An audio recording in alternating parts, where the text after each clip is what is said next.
Bonjour tout le monde et bienvenue pour une nouvelle analyse de partie. Aujourd'hui, je commente la partie non pas d'un de mes élèves, mais d'un ami.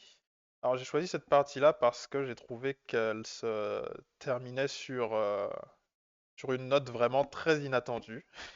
Vous allez vite savoir de quoi je parle. J'ai beaucoup ri en regardant la fin de la partie et j'avais envie de la commenter. Il y a pas mal de choses à dire dessus.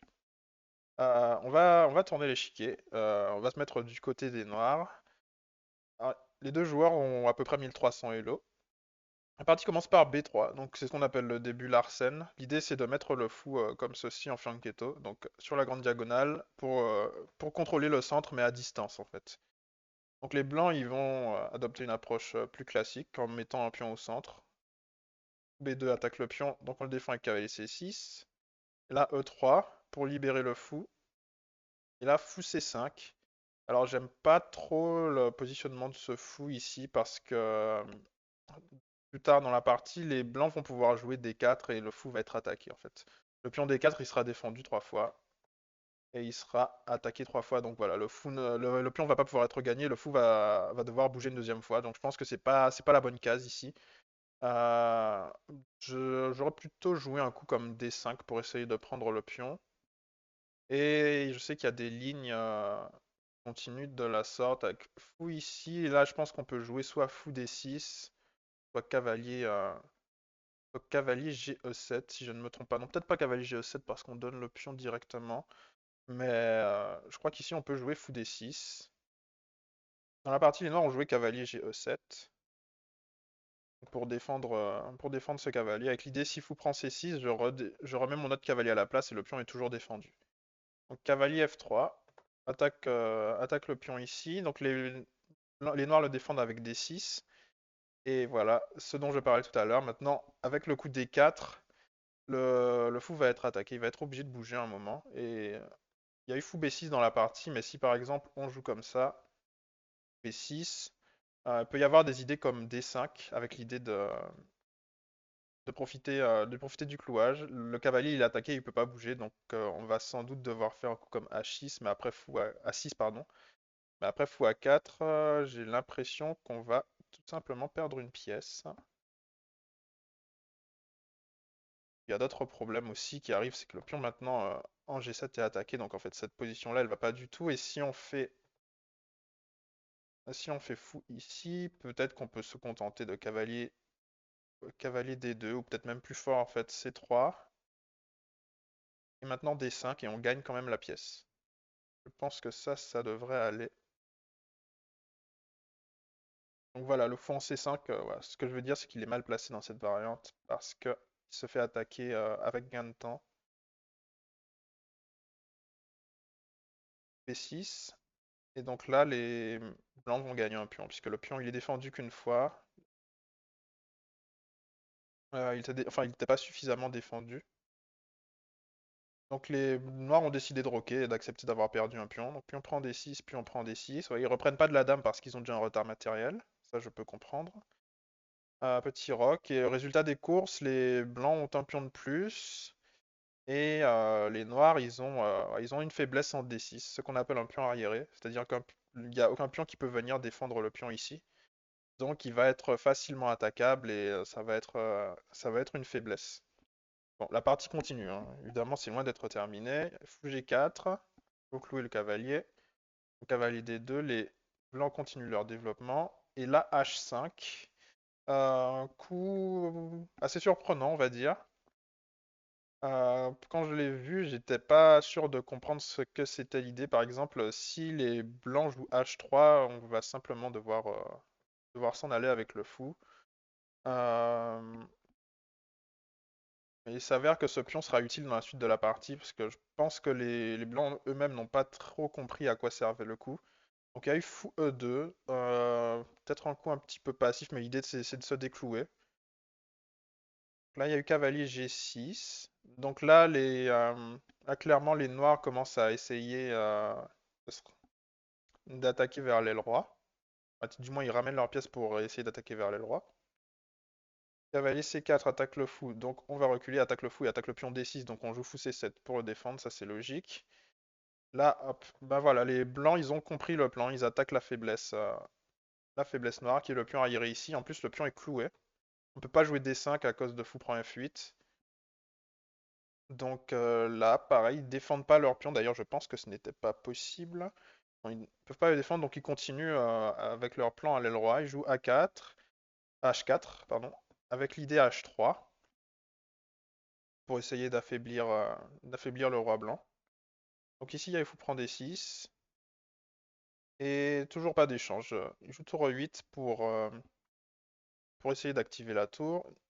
Les blancs qui ont un avantage matériel de 2 pions décident d'échanger. Ça fait une pièce en moins en attaque, hein, parce que ce fou-là, il aurait pu pointer vers le roi adverse, donc je peux comprendre aussi.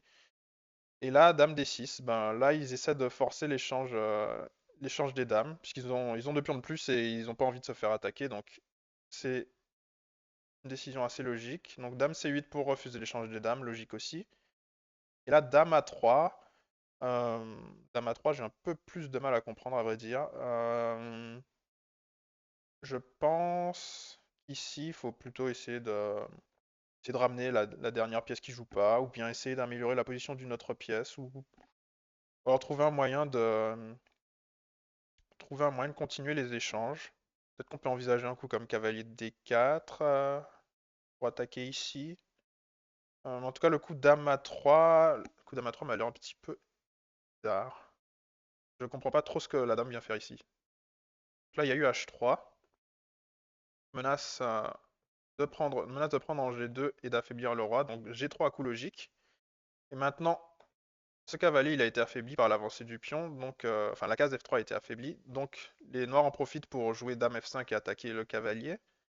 Mais bon, il est défendable sans trop de difficultés normalement. Hmm, enfin sans trop de difficultés, peut-être que j'exagère. On peut y avoir un coup comme celui-ci. On peut regarder des coups comme cavalier D4, mais c'est peut-être un peu plus compliqué que ça. Par exemple, si cavalier D4, alors c'est pas la suite de la partie, c'est juste une variante. Alors, si je prends ici, alors on peut pas reprendre là parce que le fou là il se retrouve en prise. Et si on joue un coup comme celui-là, là je fais dame prend G4 et le problème c'est que voilà les cases blanches elles sont faibles maintenant qu'il n'y a plus de fou de cases blanches donc ça risque d'être dangereux. Par exemple là on pourrait se dire ok je prends le cavalier mais là, c'est pas possible parce qu'on se fait mater au coup suivant. Donc effectivement il faut quand même faire attention à certaines menaces. Peut-être qu'on peut jouer un coup comme cavalier D2, mais dans ce cas-là, je vais jouer tour à D8 et menacer de gagner ce cavalier. Par exemple, si on joue ici, je suppose qu'on peut faire tour prend. Si cavalier prend là, je gagne une pièce. Et si tour prend là, il n'y a plus de défenseur du cavalier, donc j'ai gagné 2 pièces pour la tour. Et c'est plus pire que ça puisqu'il y a mat à la fin. Donc il y a quand même du contre-jeu ici quand même du contre-jeu pour les noirs, donc il faut quand même être un peu prudent. Je pense que le coup dame D6, le coup dame A3, il est beaucoup trop passif, hein. La dame, elle est pas du tout sur le bon secteur de l'échiquier. Peut-être qu'il faut essayer de la mettre sur une case où elle va faire quelque chose de plus intéressant, ou alors peut-être qu'on ramène cette tour ici. Mais voilà, la dame A3, je pense que dame A3, ça ne peut pas aller. Donc il y a eu H3, G3, dame F5, cavalier D6, ok, pour faire une fourchette. Donc ça, d'ailleurs, je pense que c'est plutôt bien joué. Donc là, dame D5, mais avec l'idée de continuer à attaquer le cavalier ici. Donc là, il y a eu tour F D1. Alors moi, mon réflexe, ça aurait été de jouer plutôt l'autre tour, admettons. Et là, il y a eu cavalier D5, et ça, c'est un coup, d'accord, c'est un petit coup vicieux, on va dire, mais c'est pas, enfin, c'est pas vicieux. Disons qu'il y a un petit piège. On peut pas faire cavalier prend parce qu'il y a échec et mat. Mais le pion, enfin le cavalier, je veux dire, il est en prise 3 fois, donc les blancs ont quand même 2 chances sur 3 de prendre le cavalier avec la bonne pièce. Ici, il y a eu tour prend D4, qui attaque la dame. La dame s'en va en C6, et là il y a tour C4 pour continuer à harceler la dame. Et là, le prochain coup des noirs, je l'ai pas compris. Là, je pense que c'était un craquage total. J'ai pas bien compris ce qu'ils ont voulu faire, mais ils ont fait dame prend, ils ont sacrifié la dame ici. Dame prend F3. Ici, je pense qu'il faut continuer à jouer normalement. Peut-être, alors, certes, la dame n'a pas beaucoup de cases, mais on a encore de quoi se sauver. Peut-être qu'on peut jouer quelque chose comme ça. Dame B6. Et ok, on va perdre une qualité, donc on va se retrouver avec une tour de moins, mais c'est moins, à mon avis, c'est moins pire que de donner la dame. Parce que là, on se retrouve quand même avec deux pièces attaquées malgré tout. Donc il a choisi de prendre le fou. De toute façon, la partie, elle est déjà fichue, on a une dame et une pièce de moins. Mais aux échecs, il faut rester concentré jusqu'au bout. Tant qu'il n'y a pas mat, la partie continue. Et vous allez avoir un exemple magnifique du fait qu'il ne faut absolument jamais se relâcher. Là, cavalier prend E8, ok. Donc là, on a tour cavalier contre, on a fou cavalier contre tour dame. Et en plus, on a combien de pions de plus? On a deux pions de plus. Enfin, c'est un avantage absolument écrasant. Et là, il y a fou G2. C'est un drôle de coup qui va prendre les cases du roi blanc. Ici, le roi, il peut plus bouger. Pour qu'il bouge, il faudra avancer le pion F. Et ici, il y a eu cavalier D6, donc les logiques. Les blancs décident de sauver leur cavalier. Et là, cavalier E5 pour attaquer la tour. Et là, la catastrophe. Les blancs, ils se disent, ok, je suis gagnant, je continue à échanger, donc je joue tour C8. Et le problème de tour C8, c'est que ça perd juste une tour en fait. Parce que si vous prenez la tour, et c'est ce qui s'est passé dans la partie, maintenant il y a échec et mat. Je sais pas comment ont réagi les blancs quand ils ont vu ça. Je pense qu'ils devaient être un peu énervés. Chose que je peux comprendre. Alors ici, on peut encore sauver le mat en poussant le pion F en F4. Et si cavalier F3, maintenant j'ai une case de fuite. Oula, attends, j'ai oublié un truc. Aïe aïe aïe. Ah, ça, je l'avais pas vu. On se fait mater quand même. Ah, c'est encore plus drôle en fait. Ah là là. Donc en fait, on a juste donné une tour. Et je sais pas comment on protège la case F3. Donc là, j'ai l'impression que les noirs sont déjà gagnants ici. Donc il fallait absolument pas faire tour ici. Il fallait jouer un coup comme tour F4. Et peut-être que les noirs vont essayer de continuer dans leur arnaque avec un coup comme G5 pour essayer de dévier la tour. Mais peut-être un coup comme celui-ci. Et on devrait s'en sortir normalement. Mais voilà, tout ça pour dire qu'il faut vraiment être vigilant jusqu'au bout. Et que des parties perdues comme celle-là, ça arrive à tout le monde, donc il faut pas non plus se décourager quand ça arrive, mais il faut vraiment être concentré à 100% tant que la partie n'est pas terminée. Et là, les blancs, en plus, ils n'ont aucune excuse, hein. Ils ont 13 minutes 48 à la pendule, les noirs ont 4 minutes, donc ils avaient tout à fait le temps de réfléchir à comment terminer. Euh, donc normalement, ce genre de choses ne doit pas arriver.